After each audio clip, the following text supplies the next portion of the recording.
सध्या राज्य सरकारकडून अपात्र शिधापत्रिका शोध मोहीम सुरू करण्यात आलेली आहे. ही शोध मोहीम 1 एप्रिल ते 31 मे दरम्यान चालू राहणार आहे. या संदर्भात नुकताच GR आलेला आहे.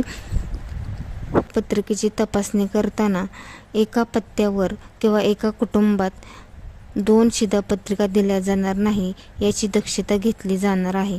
तसेच शिधा वाटप दुकानदाराकडे शिधापत्रिका तपासणी नमुना फॉर्म ऑनलाईन विनामूल्य उपलब्ध करून देण्यात आलेला आहे. हा फॉर्म भरून देताना त्या भागात राहत असल्याचा पुरावा जोडावा लागणार आहे. पुरावा जर खोटा किंवा संशयास्पद वाटला तर पोलिसांकडून त्यांची तपासणी करून घेण्यात येणार आहे.